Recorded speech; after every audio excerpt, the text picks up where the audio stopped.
Halo, salam sejahtera untuk kita semua. Perkenalkan, nama saya Shendri Mahendra. Saya di sini dapat tugas dari dosen saya, Bapak Edi Juliarto, untuk mempresentasikan tentang balancing demand and capacity. Oke teman-teman, di sini balancing demand and capacity itu maksudnya adalah menyeimbangkan antara permintaan dan kapasitas. Nah, maksudnya di sini apa sih teman-teman? Nah, sebelum kita bahas lebih lanjut, saya di sini akan menjelaskan apa yang dimaksud dengan permintaan dan apa yang dimaksud dengan penawaran. Oke, baik. Permintaan itu adalah suatu barang yang dibeli atau diminta pada suatu harga atau waktu tertentu. Sedangkan penawaran itu merupakan suatu barang yang ditawarkan atau yang dijual pada suatu harga dan suatu waktu yang tertentu. Nah, di sini teman-teman bisa bedakan antara permintaan dan penawaran. Kalau permintaan itu adalah barang yang dibeli, ingat ya, permintaan adalah barang yang dibeli. Sedangkan penawaran adalah barang yang dijual. Oke teman-teman. Oke baik teman-teman, di sini ada hukum permintaan. Nah, bunyinya hukum permintaan seperti apa? Seperti ini. Semakin turunnya tingkat harga, maka semakin banyak barang yang tersedia itu yang diminta. Kemudian, semakin naiknya tingkat harga, maka semakin rendahnya barang permintaan itu diminta. Itu udah hukum alamnya teman-teman. Mengapa demikian? Ya begitulah ya teman-teman. Nah, kemudian ada di sini saya akan menjelaskan tentang yang namanya kapasitas. Maksudnya apa sih kapasitas ini? Kapasitas ini maksudnya adalah tingkat kemampuan suatu barang yang diproduksi secara optimum dengan menggunakan fasilitas tertentu, biasanya untuk menentukan jumlah output pada suatu periode atau waktu tertentu, teman-teman. Oke, baik, kita lanjutkan di sini ya tentang balancing demand and capacity, atau dalam bahasa Indonesianya keseimbangan permintaan dan kapasitas.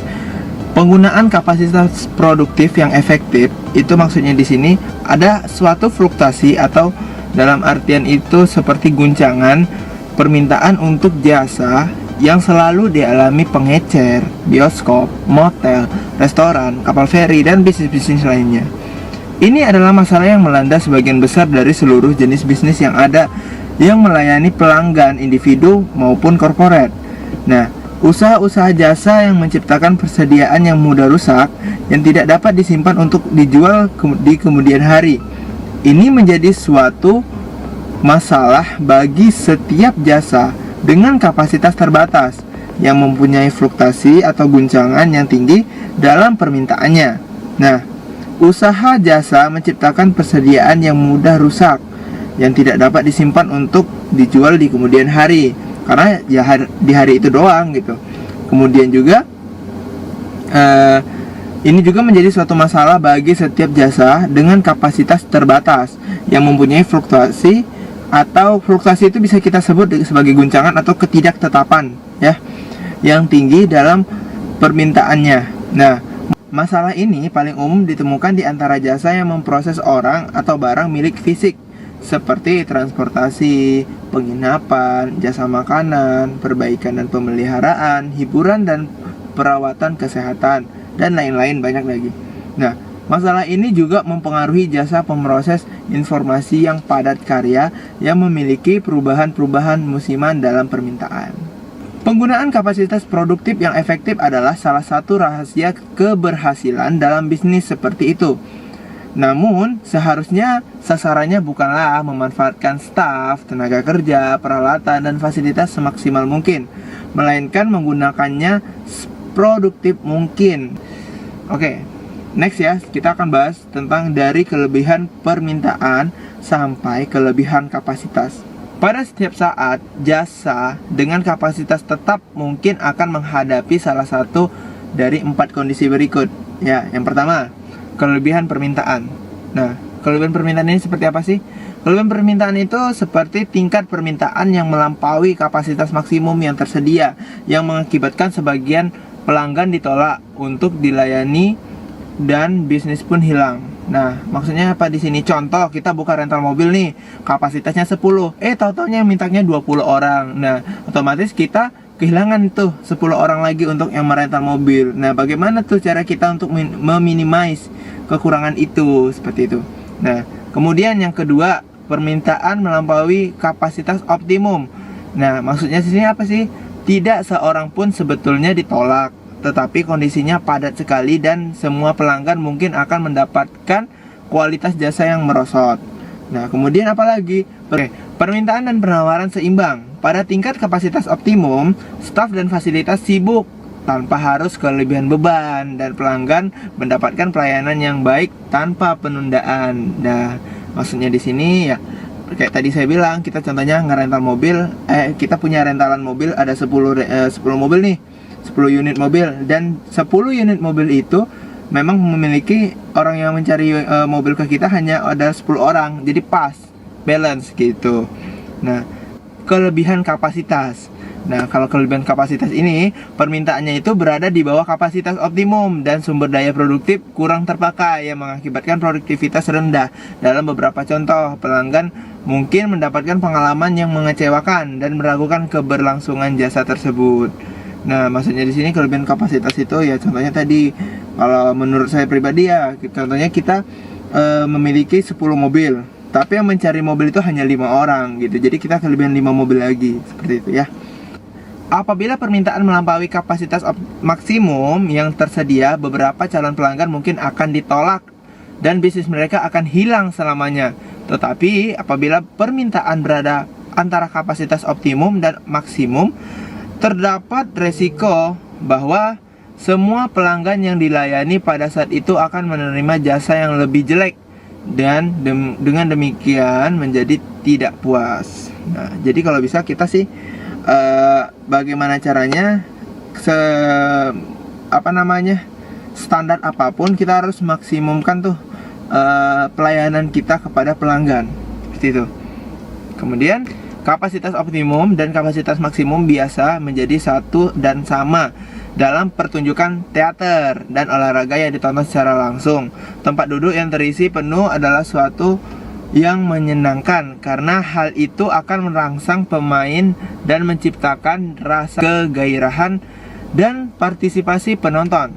Hasil akhirnya adalah pengalaman yang lebih memuaskan bagi semua pihak. Oke? Nah, ada dua hal solusi dasar bagi permasalahan permintaan yang berfluktuasi atau ketidakseimbangan ya, kayak ibaratnya guncangan lah gitu.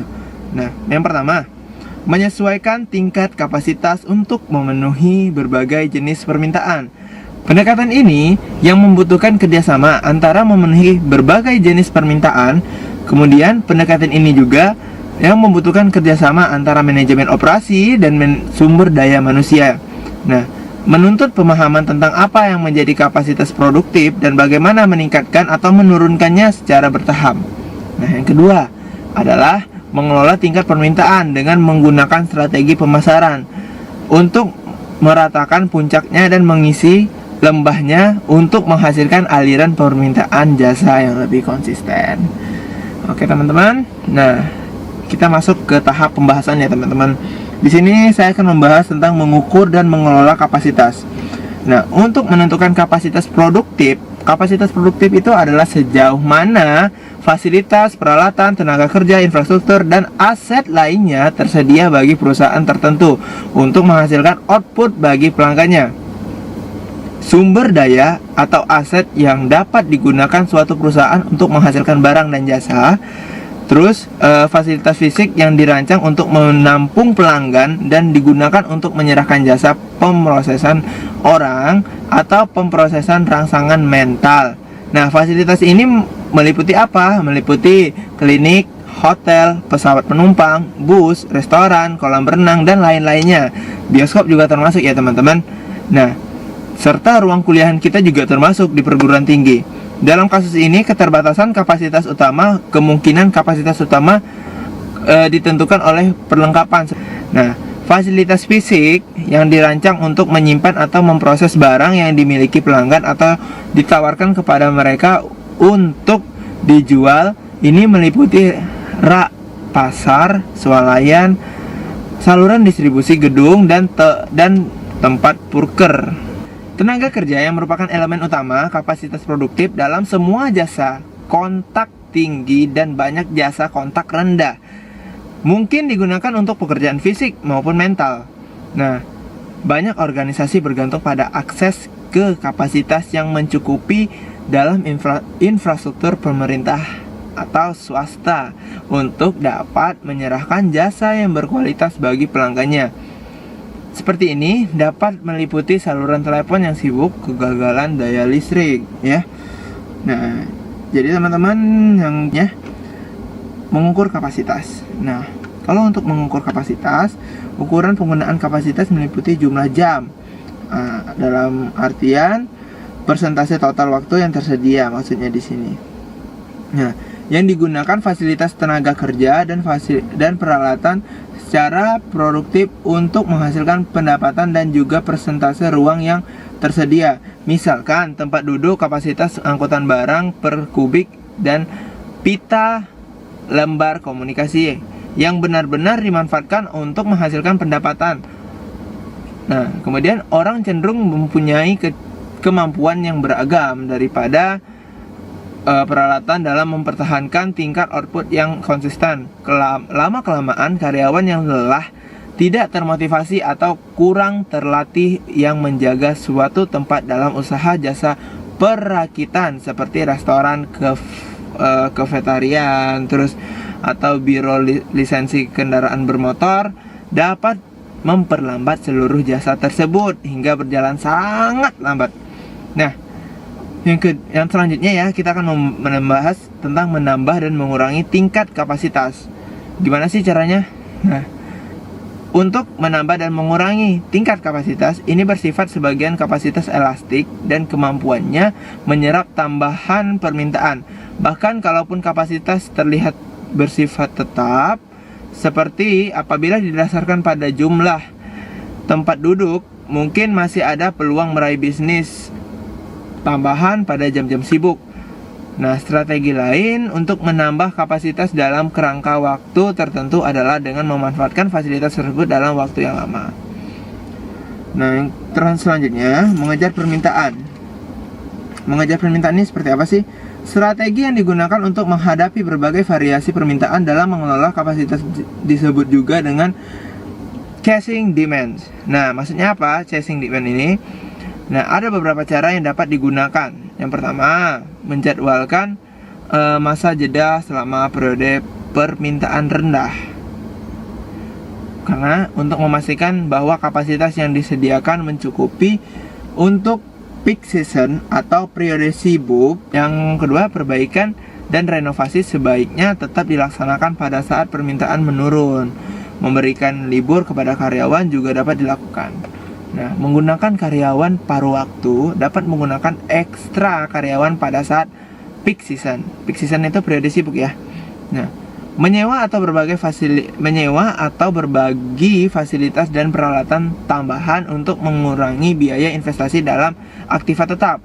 Perusahaan jasa dapat menggunakan cara lain, yaitu dengan menyewa tempat atau mesin pada saat peak season.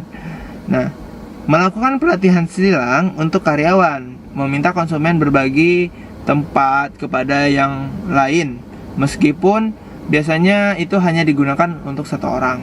Seperti pada saat musim liburan di mana airport penuh, sehingga taksi yang digunakan menuju atau kembali dari airport penuh. Penumpang dapat berbagi tempat kepada yang lain yang mempunyai satu tujuan. Jadi contohnya dari Bandara Hang Nadim nih, ada yang mau ke Sekupang. Ya, kalau ada 5 orang atau berapa muat dalam satu taksi, ya udah barengan, nanti topak-topak gitulah ceritanya. Nah, yang selanjutnya, menciptakan kapasitas yang fleksibel.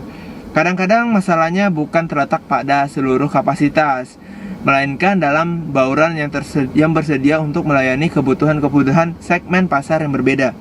Salah satu solusinya terletak dalam desain fasilitas fisiknya dan yang menjadi fleksibel ya. Memahami pola dan faktor penentu permintaan. Untuk mengendalikan keragaman permintaan untuk jasa tertentu, manajer perlu menentukan faktor apa saja yang mengatur siklus permintaan atau demand cycle.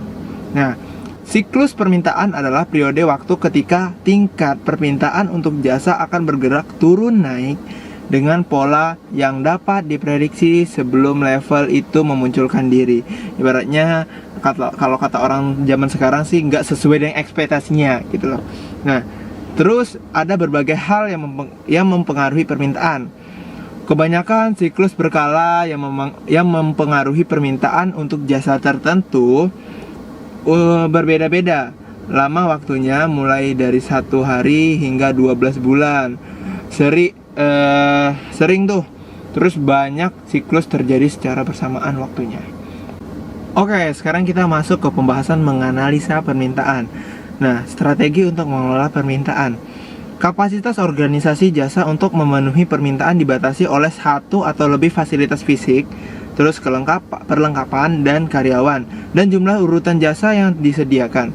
Akibatnya keberhasilan keuangan dalam bisnis dengan kapasitas terbatas sebagian besar adalah hasil dari kemampuan manajemen menggunakan kapasitas produktif. Sebagian besar adalah hasil dari kemampuan manajemen menggunakan kapasitas produktif staf, tenaga kerja, perlengkapan, dan fasilitas seefisien mungkin dan sedapat mungkin menguntungkan. Nah, masalah kapasitas serupa mungkin saja pelanggan diharuskan mendatangi tempat penyerahan jasa seperti dalam pertunjukan hiburan langsung atau perbankan retail tradisional. Dalam usaha jasa yang dirancang dan dikelola dengan baik, kapasitas fasilitas, perlengkapan pendukung, dan petugas jasa akan seimbang mengelola permintaan dalam kondisi yang berbeda-beda. Yang kedua, kita menggunakan strategi pemasaran untuk membentuk pola-pola permintaan, harga dan biaya lain. Nah, salah satu cara yang paling langsung untuk mengurangi kelebihan permintaan pada masa puncak adalah mengenakan kepada pelanggan harga yang lebih tinggi untuk menggunakan jasa selama periode-periode tersebut. Biaya-biaya lain juga memiliki efek serupa. Elemen-elemen produk, modifikasi tempat, dan waktu penyerahan jasa. Ada 3 pilihan dasar yang tersedia. Nah, strategi pertama adalah tanpa perubahan berapapun tingkat permintaannya, jasa tersebut tetap ditawarkan di tempat yang sama pada waktu yang sama. Nah, strategi yang kedua, membedakan jadwal jasa tersebut untuk mencerminkan perubahan dalam preferensi pelanggan dari hari ke hari sepanjang minggu itu. Nah, berdasarkan musim dan seterusnya. Nah, kemudian strategi yang ketiga, menawarkan jasa tersebut kepada pelanggan tertentu. Nah, kemudian ada yang dinamakan promosi dan edukasi. Nah, sekalipun variabel-variabel bauran pemasaran lainnya tetap tidak berubah, upaya-upaya komunikasi sendiri mungkin dapat membantu memuluskan permintaan. Papan petunjuk iklan, pemberitaan, dan pesan-pesan penjualan dapat digunakan untuk mendidik pelanggan tentang waktu masa-masa puncak dan mendorong mereka menggunakan jasa tersebut pada masa-masa sepi ketika akan terjadi penundaan. Oke, mungkin untuk pembahasan sih hanya itu aja. Nah, saya dapat di Google ada analisa kasus pada sinema XX1 ya. Boleh saya agak sedikit ceritakan. Nah, seperti ini. Sebagai organisasi bisnis entertainment, XX1 Cinema berada di bawah naungan PT Nusantara Sejahtera Raya dan lebih dikenal sebagai jaringan bioskop 21. Nah, katanya PT Nusantara Sejahtera Raya tergabung dalam Subentera Group yang didirikan oleh Benny Suherman. Nah, bersama 2 rekannya. Terus setelah bertahun-tahun dengan brand Cinema 21 sebagai pemimpin pasar, akhirnya manajemen 21 Cineplak ya. Cineplak merasa bahwa budaya pop di Indonesia sudah banyak berubah.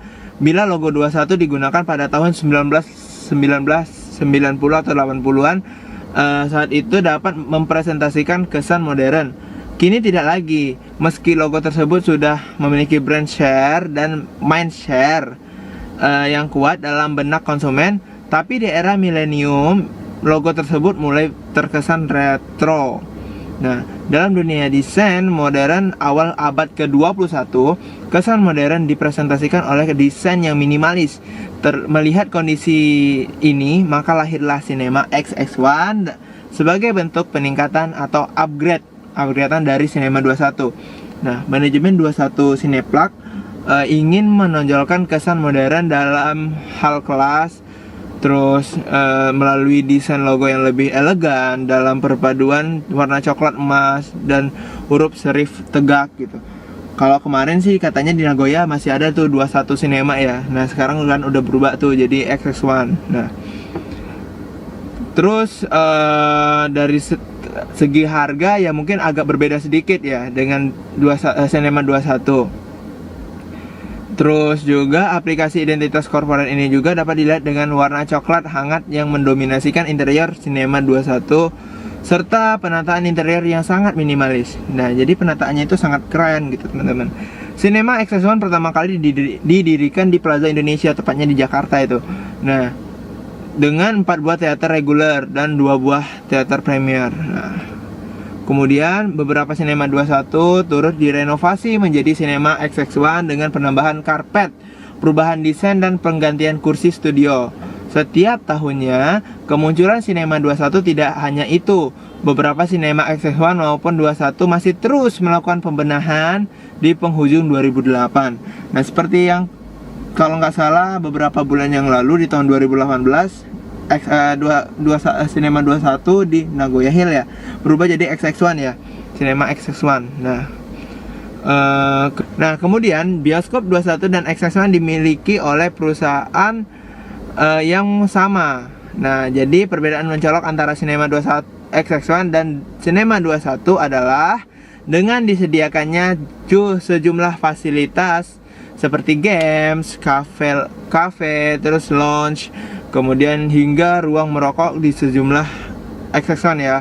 Nah, selain itu kalau Cineplex 21 ditunjukkan untuk masyarakat menengah ke bawah, sedangkan Cinema XX1 ditunjukkan kepada masyarakat menengah ke atas. Makanya harga tiket bioskop Cinema XX1 lebih mahal daripada Cineplex 21 dan Cinema XX1 ada tayangan film 3 dimensi, sedangkan di Cineplex tidak ada ya. Sebagai contoh seperti di Blitz gitu, itu bisa dikategorikan sebagai Cineplex ya, tapi nggak juga sih, di atas Cineplex dikit. Nah, cuman di bawah Cinema XX1 seperti itu. Nah, Cinema XX1 juga berusaha menjangkau setiap spot dan memiliki pasar potensial sehingga masyarakat tidak perlu mengunjungi tempat-tempat yang jauh untuk mendapatkan kenyamanan menonton. Seperti sekarang akan dibangun tuh di dekat Panbil Mall ya, supaya katanya sih karyawan-karyawan yang merasa hidupnya di penjara di PT bisa refreshing deh sedikit di Cinema 21 XX1 gitu. Nah, kemudian ada juga dibangun di Botania. Nah, itu sekilas pemberitahuannya.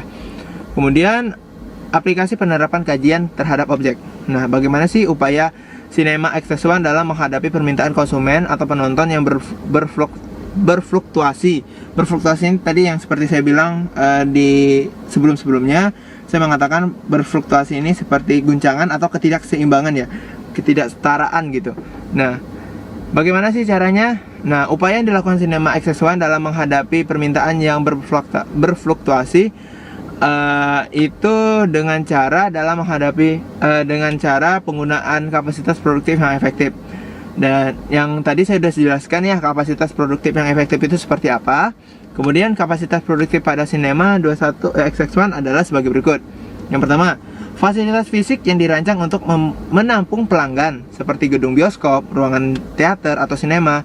Kemudian fasilitas fisik yang untuk menyimpan atau memproses barang yang dimiliki pelanggan atau ditawarkan kepada pelanggan yang untuk dijual seperti counter penjualan tiket, counter untuk menjual makanan dan minuman Cinema 21 ya. Seperti biasanya ya, waktu kalau seandainya kita nonton tuh, kadang kan sebelum nonton udah ada tuh, ayo mas popcornnya hanya 25.000, contohnya seperti gitu ya. Nah, kemudian kapasitas produktif pada Cinema XX1 tadi udah saya sebutkan. Peralatan fisik yang digunakan untuk memproses orang, barang, milik, informasi seperti tiket, komputer, kursi, big screen, sound system. Nah, itu termasuk ke peralatan fisik yang digunakan untuk memproses orang. Jadi maksudnya yang jasa yang diberikan ke mereka itu seperti apa sih pelayanannya gitu.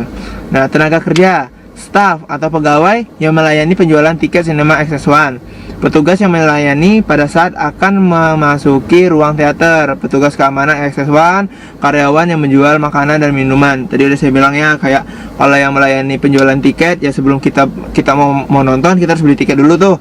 Nah, kemudian ada petugas tuh sebelum kita mau masuk pintu dia nyobek tiket. Nah, kemudian ada yang penjual minuman tadi yang sebelum filmnya mulai tadi ya saya bilang. Nah, terus infrastruktur daya listrik yang digunakan untuk Cinema 21 atau XX1 ya. Agar permasalahan permintaan yang berfluktuasi pada Cinema XX1 dapat diatasi, diperlukan penyesuaian tingkat kapasitas agar dapat menampung permintaan. Penyesuaian itu misalnya XX1 di Nagoya Hill atau di Mega Mall deh gitu. Nah, memutar satu jenis film dengan membuka 3 ruangan teater dengan 5 kali jam tayang. Sedangkan Cinema XX1 yang ada di BCS atau di BCS sudah 21 XX1 belum ya? Anggaplah di Nagoya Hill gitu ya. Membuka 2 ruangan teater dengan 3 kali jam tayang. Nah, hal ini disesuaikan dengan tingkat permintaan penonton di masing-masing Cinema XX1 tersebut. Permintaan penonton di Cinema XX1 Mega Mall lebih besar dibandingkan permintaan penonton Cinema XX1 yang ada di Nagoya Hill. Ya jelas, XX1 dia di Mega Mall di tengah pusat kota ya, Batam Center gitu ya. Nah, yang Nagoya Hill ya tetap tengah kota juga, nggak tengah-tengah kali sih. Nah, jadi sehingga ketersediaan fasilitas utama sangat diperhitungkan. Nah, pada industri hiburan bioskop, khususnya Cinema XX1, apabila tempat duduk terisi penuh merupakan suatu yang menguntungkan bagi perusahaan, sedangkan penonton kebutuhan mereka terpenuhi serta memelihara antusias dan partisipasi penonton. Hasil akhirnya adalah pengalaman yang memuaskan bagi semua pihak. Kondisi tersebut dapat menggambarkan kapasitas optimum dan kapasitas maksimum adalah 1. Jadi pada saat ruangan penuh, Cinema XX1 untung, kita juga untung. Untungnya apa? Ya kalau nonton film horor, ada yang satu teriak, ya semua teriak karena takut, ya kan? Nah, ibarat kata tuh sugesti gitulah. Nah, terus permintaan penonton untuk menonton bioskop dipengaruhi oleh waktu dalam sehari, pagi hari, sore hari, malam hari, sehingga larut malam. Itu dua periode hari dalam seminggu. Nah, jadi biasanya rame-rame itu hari-hari weekend, kalau nggak hari-hari promo gitu ya. Nah, 3 periode musim. Nah, seperti musim sepi, sedang, liburan. Jadi kalau di bioskop itu ada musim juga gitu. Kalau Indonesia kan 2 musim tuh, hujan sama panas ya katanya, gitu-gitulah. Nah, terus berdasarkan pola permintaan tersebut, Cinema XX1 dapat menciptakan kapasitas yang fleksibel. Nah, kalau pada hari biasa misalnya, untuk jenis film, Cinema XX1 hanya membuka teater dengan sedikit jam tayang. Karena biasanya pada hari-hari weekdays gitu, kan rata-rata orang pada kerja tuh. Jadi nggak mungkin juga orang pada kerja langsung nonton, nggak mungkin gitu.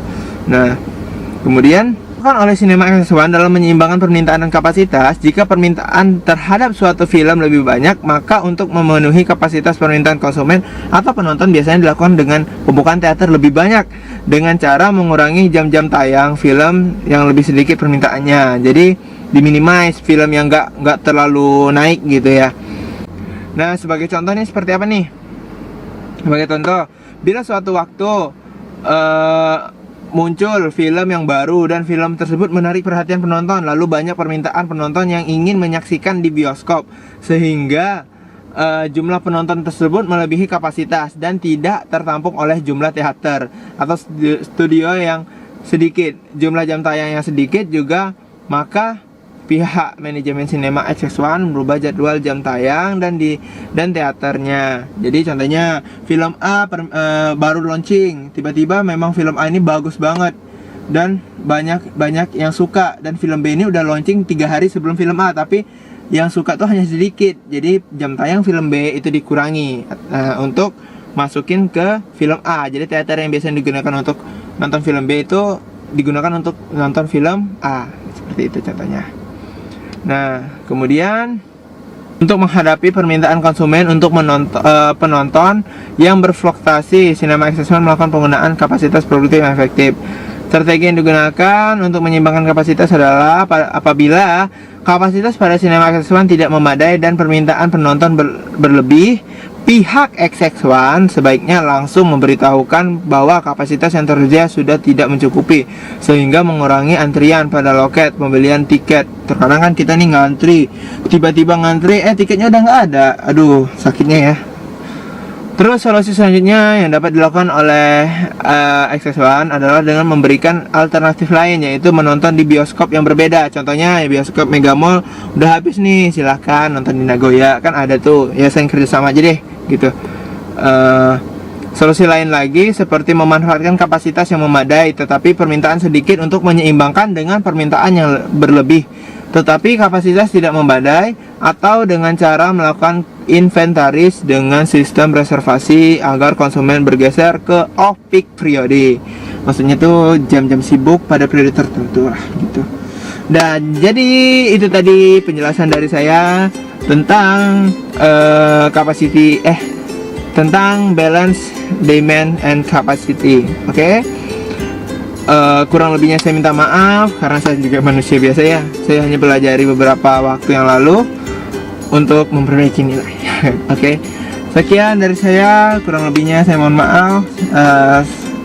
Assalamualaikum warahmatullahi wabarakatuh.